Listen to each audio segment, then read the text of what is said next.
Hoje eu vou gravar um vídeo e eu quero falar com vocês sobre simplicidade.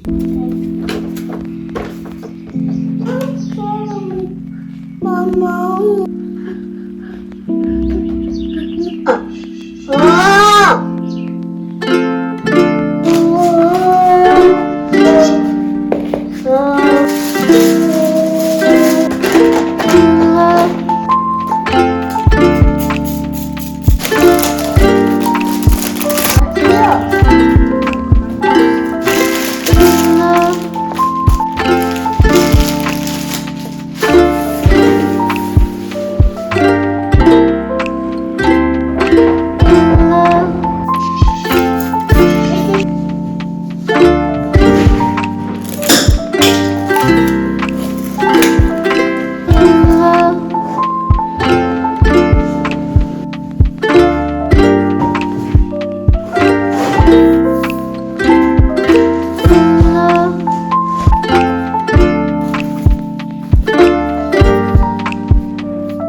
Quando eu pesquisei o conceito de simplicidade, eu consegui entender duas formas de simplicidade. A simplicidade material, que é material, mas em questão de coisas e experiências que são adquiridas com um alto preço financeiro mesmo, que seria o luxo, e simplicidade relacionada a algo que não é complexo. Complexidade é algo que é constituído de muitos elementos e eles se relacionam entre si. Quando algo é complexo, isso significa que é difícil de entender as características desses elementos e como eles se relacionam entre si. Você vai precisar de um pouco mais de conhecimento e um pouco mais de energia para conseguir entender aquela situação, aquela coisa, aquela pessoa. Uma coisa que eu precisei aprender muito quando me tornei dona de casa foi a ser mais organizada. A organização das coisas e a organização das ações. Foi algo que eu precisei aprender com muita dificuldade. Precisei depositar muita energia para conseguir aprender. Porque eu não aprendi antes, então não era habitual. Eu não tinha o hábito de organizar as coisas. Eu fui uma adolescente muito preguiçosa.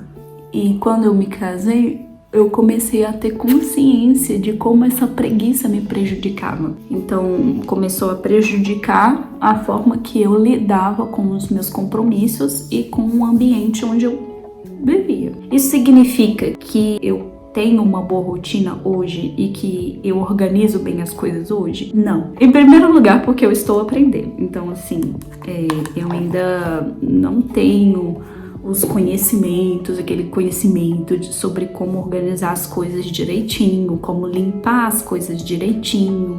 Eu ainda estou tentando entender como é a rotina da minha casa, então por mais que eu tenha um horário específico que eu organizo a casa, tem um horário de descanso, tem um horário para as crianças dormirem, não é um horário fixo, na verdade é uma sequência de ações que eu tenho e que geralmente não batem no mesmo horário todos os dias. São ações que eu sigo uma sequência. Então, por exemplo, eu tô passando um creme. Eu poderia ter feito isso de manhã, mais cedo, mas não pude porque eu tive que priorizar outras situações. Então agora eu consegui tirar um tempo para gravar esse vídeo e também para me arrumar. Então, mas eu priorizo fazer isso na parte da manhã. Da mesma forma que eu priorizo organizar a casa na parte da manhã, porque vai chegando o horário de almoço, eu gosto de priorizar o descanso para conseguir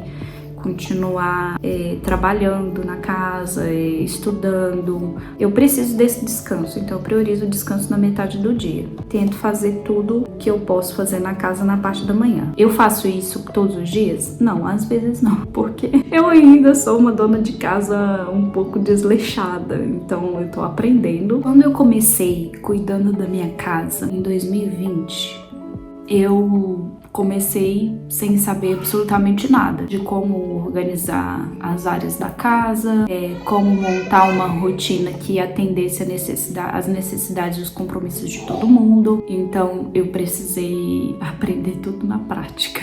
Eu pesquisei, eu fiz alguns mini cursos online, li alguns livros sobre isso e fui aprendendo na prática como que eu ia aplicar a minha realidade. Foi então que eu me deparei com um defeito meu que eu precisei vencer para conseguir estar feliz mesmo fazendo as tarefas em casa. Eu percebi que eu tinha uma preguiça muito grande de limpar as coisas, organizar as coisas, e isso vinha desde nova. Eu não fui ensinada a ser dona de casa, até porque eu não fui criada para ser dona de casa. Eu não tive essa oportunidade de como cozinhar, de como cuidar de uma casa. Eu fui uma adolescente muito, preguiçosa, não queria saber nada com nada. Minha mãe, ela não tinha na época conhecimento suficiente para transmitir para nós, né, para mim, para minhas irmãs. Então, esse foi o meu contexto. Como que eu fiz para vencer essa preguiça de ser dona de casa? Eu comecei com metas realistas, metas que eu conseguiria alcançar. Então, toda tarefa grande que eu tinha dificuldade de fazer, eu comecei de pouquinho. Então, é uma louça que eu lavava mesmo devagar. Então, eu dava o meu melhor, mas fazia devagar, não tinha pressa para acabar. Tentava focar a minha mente naquela tarefa ali, mesmo que viesse pensamentos como eu não gosto de fazer isso, eu não queria estar aqui, eu queria estar fazendo outra coisa. Então eu tentava bloquear esses pensamentos e eu tentava pensar, não, então eu vou fazer o meu melhor nisso aqui. E geralmente quando eu acabava essa tarefa, eu me sentia melhor. Eu sentia um preenchimento, uma satisfação de ter feito o que eu devia ter feito. Constância, tentava pelo menos me convencer a fazer isso todos os dias, de forma perseverante. Continuava me esforçando, mesmo que isso me demandasse uma energia considerável. Então, uma energia principalmente emocional. Mesmo quando eu não queria fazer, eu fazia. Você comeu? Posso ver se você comeu tudo? Você vai dormir agora? Não. Vai, vou fazer tempo pra você dormir. Mesmo tendo consciência disso, eu ainda preciso, há dias que eu preciso focar e me convencer a dar o primeiro passo para então concluir a tarefa. É um desafio ainda, mas eu já me sinto um pouco melhor do que na época quando eu comecei a trabalhar em casa. Um ponto muito importante, terceiro ponto, é você entender os benefícios de você vencer a preguiça, essa preguiça de concluir as tarefas. Quando você compreende o que você ganha fazendo isso, é mais fácil você encontrar motivação para concluir o que você precisa fazer, para fazer o que precisa ser feito. Alguns benefícios que eu penso quando eu faço uma tarefa quando eu for escolher uma roupa no meu guarda-roupa, as roupas não cairão em cima de mim. É um benefício. Quando eu precisar de uma louça porque eu quero fazer uma refeição, ela vai estar limpa.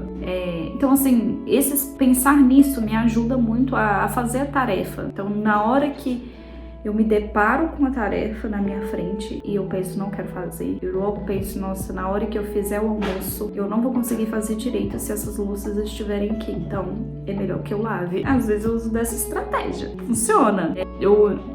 O segredo é você se convencer a fazer o primeiro passo. Mas o quarto ponto. Ver as responsabilidades como coisas boas. Geralmente a gente vê uma responsabilidade como algo desagradável no começo. Então, só porque eu não quero fazer, então não há um lado positivo numa responsabilidade. Não. Por mais que a responsabilidade, ela demanda esforço, ela demanda um pouco de energia, de motivação, não significa que ela é ruim. Muitas coisas na vida que valem a pena ser feito tem um sofrimento por trás. E não se engane, por mais que algo seja prazeroso no começo e gere prazer, a longo prazo terá sofrimento.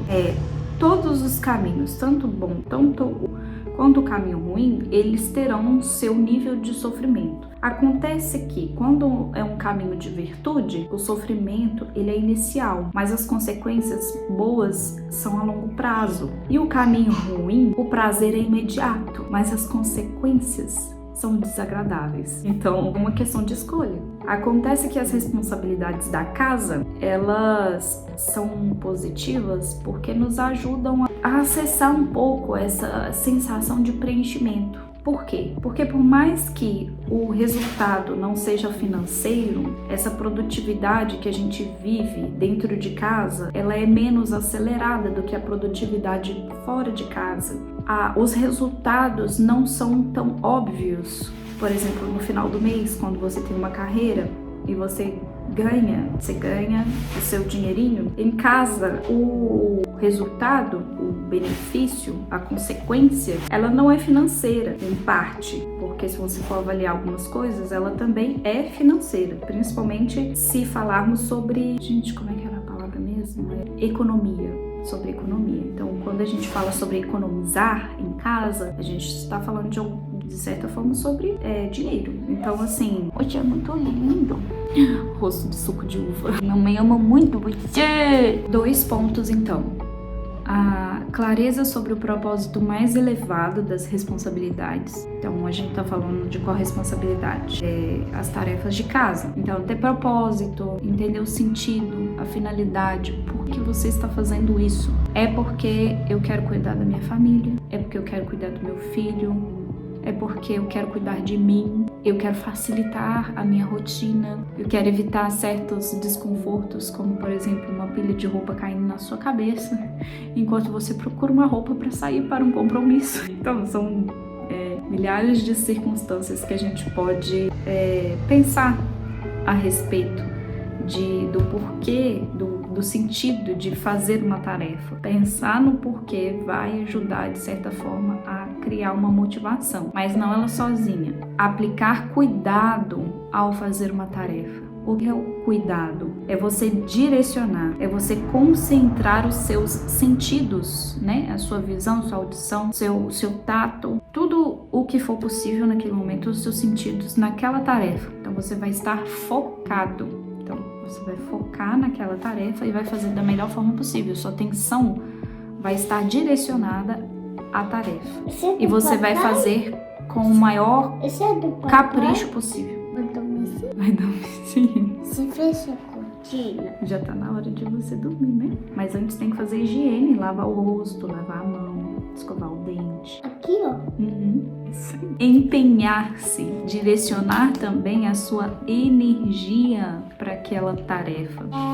Então você vai colocar as coisas no lugar, você vai limpar, você vai cuidar para que a sua casa, o seu lar, a sua família não se desorganizem, não entre num ciclo de caos, que seria as coisas fora do lugar, as coisas sujas, porque as coisas tendem a isso. Se você deixa de cuidar da casa, a casa vai virar um chiqueiro. As coisas vão ficar fora do lugar. A gente precisa de artifícios, a gente precisa de meios para evitar que esse caos se instaure na nossa casa, no nosso lar. Não é verdade, né? Siga no Instagram para saber o que aconteceu com o meu cabelo.